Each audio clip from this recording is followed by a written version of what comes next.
Estamos llegando al final del programa y decíamos que en esta última parte íbamos a hablar sobre el 2013. Mauricio, yo creo que el tema de la primera dama en El Salvador, a pesar de que tiene sus particularidades, no llega a los niveles que hemos hablado que tuvo Guatemala o que ha tenido o que tiene Nicaragua en este momento, ¿verdad? Pero viendo el 2013, ¿cómo lo está viendo? ¿Crees que en realidad El Salvador pueda crecer? Ya dijiste que el 2.3 no, pero ¿por dónde podría andar tu estimado? ¿Y cómo podríamos ir resolviendo problemas como el fiscal, que es tan importante? Yo creo que para el próximo año tenemos una característica, y es que hay un inicio de la campaña electoral en una forma extremadamente prematura. Entonces, el próximo año va a ser un año fundamentalmente preelectoral. Entonces, eso va a distraer mucho y va a afectar bastante la actividad económica porque, como decíamos en uno de los bloques anteriores, todavía el país discute si vamos a jugar fútbol o vamos a jugar básquetbol. Entonces, mientras no se defina que todos vamos a jugar fútbol y las reglas del juego van a ser las mismas, vamos a estar en que este tipo de procesos nos afectan. Y yo creo que hay temas todavía de fondo sin resolverse. El tema del fortalecimiento de las instituciones democráticas tiene en este momento está centrado en la elección del fiscal, donde yo en lo particular tengo la impresión de que los dos partidos mayoritarios quieren un fiscal que no los investigue a ellos, pero que investigue a los contrarios, y mientras esa situación no se supere y realmente como sociedad nos decidamos a tener un fiscal que realmente ejerza su cargo, no vamos a avanzar mucho en la institucionalidad, ya que la importancia del fiscal tiene que ver con la investigación de todo tipo de delitos de corrupción, incluso de lo que estamos viendo, es decir, cómo se inicia una campaña electoral anticipada y nadie hace que se aplique la ley. Entonces, la Fiscalía actual no está haciendo su trabajo, el Tribunal Supremo Electoral no está haciendo su trabajo y estamos en una campaña electoral anticipada cuando la ley dice que la campaña no puede empezar hasta finales del próximo año. Otro tema que está en la mesa y que va a estar en la mesa es que si vamos a tener una ley de partidos políticos, que es fundamental incluso para que se dé ese traslado generacional. Es decir, mientras los partidos políticos no sean democráticos, no vamos a ver instituciones democráticas en este país, sino que vamos a ver cúpulas que se dedican a lucrar del poder político, ya sea directa o indirectamente. Entonces, yo creo que el tema de los partidos políticos es un tema fundamental. Entonces, esas cosas van a estar afectando lo económico. Yo creo que hay mucha gente que está preocupada porque El Salvador no tiene una verdadera fiscalía, mucha gente que está preocupada por lo que estamos viendo de las acusaciones de compra y venta de políticos. El ambiente, la gente está muy preocupada de ese nivel de corrupción que se ve en el quehacer político, y eso no va a permitir que tampoco haya un repunte de crecimiento. O sea, eso desestimula sin lugar a dudas la inversión. Entonces, siendo concreto, un crecimiento probablemente del 1%, entre el 0 y el 1% del próximo año. En el sector externo no veo grandes actividades, es decir, mucho va a depender de cómo se desenvuelva el tema de la economía de los Estados Unidos y de la economía europea. Incluso hay peligro de que un conflicto geopolítico vaya a elevar más el precio del petróleo, lo cual podría golpear más nuestro sector externo y podría hacer que en la medida que las exportaciones no crecen y las importaciones sí, que la cuenta corriente, la balanza de pagos se quede un poco desfinanciada y veamos que la liquidez de una economía dolarizada se contraiga y alza de tasas de interés más altas. Y el problema fiscal, que recibió, llamémoslo así, un paliativo con esto de la aprobación de los 800 millones, pero que va a estar nuevamente a mediados del próximo año generando nuevamente problemas de caja que van a generar incertidumbre y otra vez menos actividad económica. Entonces yo diría, las perspectivas para el próximo año no son, llamémoslo así, algo que pueda llenarnos de optimismo, sino que más bien llenarnos de preocupación, y que creo que la sociedad tiene que exigir que los temas que están pendientes se resuelvan, porque no podemos darnos el lujo de que en medio de una crisis económica mundial y de la problemática fiscal tengamos toda la problemática de las instituciones democráticas y de la falta de transparencia que estamos viendo en el sector político del país. Creo que acabas de mencionar un tema que es muy importante y que una vez se lo deja un poco de lado porque lo ve un poco más lejos, pero es el tema de Israel y de Irán. Y que muchos han dicho que el ataque podría venir después del 6 de noviembre, una vez que terminen las elecciones de Estados Unidos y eso pudiera mover el precio del petróleo. Sí, las estimaciones del Fondo Monetario es que si llega a haber una crisis geopolítica en el Medio Oriente, el precio del petróleo podría subir un 50%.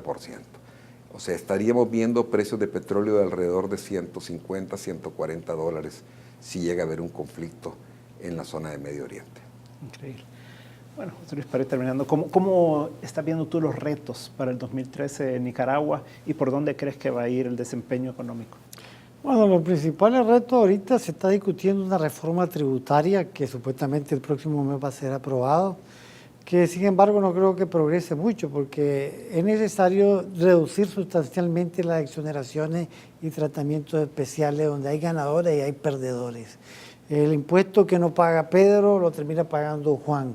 Lo ideal sería ampliar la base tributaria y reducir las tasas impositivas, incluso del 30% a las empresas al 25%, pero yo soy muy pesimista que se van a desmantelar exoneraciones por los grupos de interés. Por otro lado, un tema álgido es la reforma de la seguridad social, pasar de 15 años a 30 años las cotizaciones, pasar de 60 a 65 años la edad de retiro. Esa es una bomba política que va a estar el próximo año.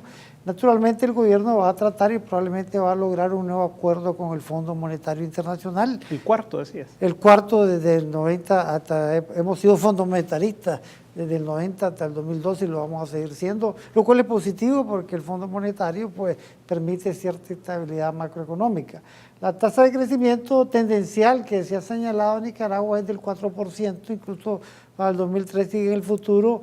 Tendencial, obviamente que si la crisis del euro o una guerra eventual en el Medio Oriente, eso indudablemente podría llevarnos a otro escenario de recesión como el del 2009-2008. Y en ese sentido, los mecanismos de reacción de políticas anticíclicas son reducidos no solo en los casos de los demás países centroamericanos, sino también en el caso de Nicaragua, poco margen de política anticíclica. En política económica yo veo más de lo mismo. Y básicamente la única variante que pueden haber casi depende del escenario internacional. Perfecto. Pablo, ¿cómo está percibiendo usted Guatemala para el 2013? Pues en términos de crecimiento económico lo que se espera es que alcance una tasa ligeramente superior al 3%, posiblemente 3.3%, con inflación controlada en el orden del 5,5%.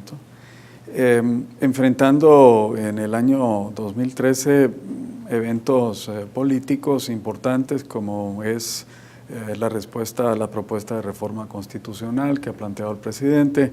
Está también previsto que ocurra un proceso de consulta respecto al caso de Belice y el sometimiento a un tribunal internacional para lograr una conclusión final de esta diferencia entre Guatemala y Belice. Hay obviamente en esta inercia de crecimiento que lleva el país el gran reto de cómo trascender a un escenario de mejor desempeño, ¿verdad? Porque la población guatemalteca crece al 2,5%, un crecimiento de 3% o un poco más, pues genera muy poca mejora en el ingreso per cápita. Hay dilemas del crecimiento en Guatemala, como los tienen las otras economías centroamericanas, que debemos ser capaces de atender de una manera más frontal, que tienen que ver con la inversión en capital humano, la inversión en capital físico, y algo que ha sin duda tenido un efecto grande en Guatemala, como es los niveles de inseguridad y de violencia, que se constituyó en una de las promesas electorales más importantes de esta administración y que se ve trabajo en la materia. Sin duda han sido 9 meses de acción en materia de traer mayor tranquilidad al guatemalteco, pero generar un crecimiento mayor del 3%, que es prácticamente inercial, es el reto de la economía guatemalteca y donde la agenda de reforma económica habrá que ver qué más hace en la materia.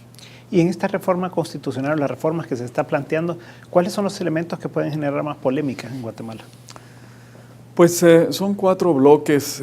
Habrá que ver finalmente si en la discusión parlamentaria los 4 bloques persisten, pero asuntos como el tema de la identidad indígena, asuntos en materia de reforma política, el número de diputados en la Cámara Legislativa, en materia de estos 2 campos, pues hay controversias y ambos, creo yo, van a generar cierta discusión.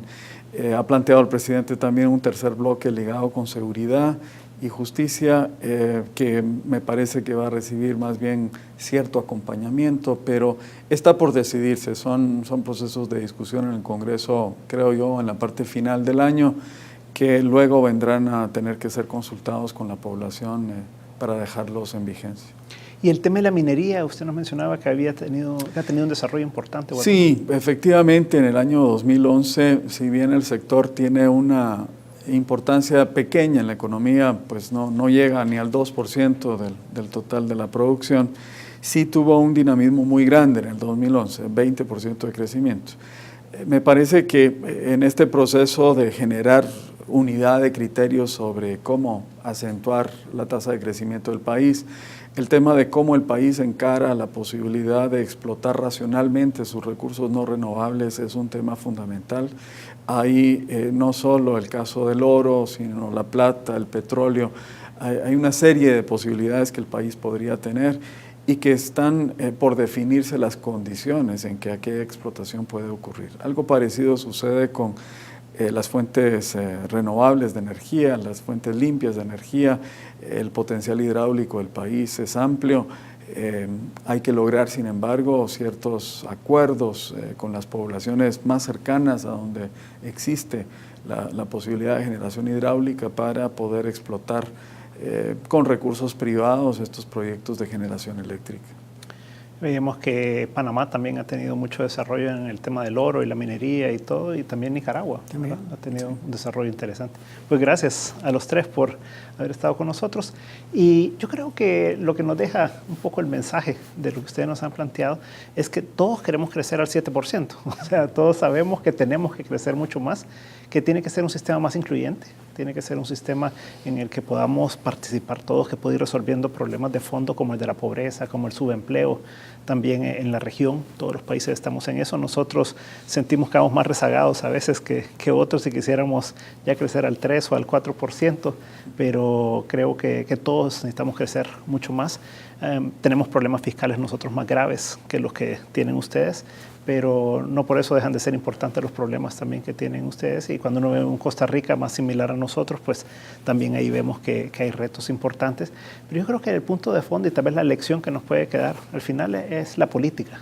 Bueno, y Nicaragua se ha vacunado contra todo este tipo de sistemas que ya probaron que son fracasados, y cómo pueden manejar estos partidos de izquierda su retórica, por un lado, que tiene su base, tiene su apoyo político y todo, que está bien, pero con un Chávez que no le exige nada a Nicaragua, le da beneficios importantes, ¿verdad? Y cómo podemos los salvadoreños, en particular nosotros, Mauricio, el generar ciertos consensos políticos, ¿verdad? Que nos permita avanzar, tener una visión de largo plazo en la que podamos recibir esos $1.000 millones que quisiéramos tener en todos los años de inversión extranjera directa.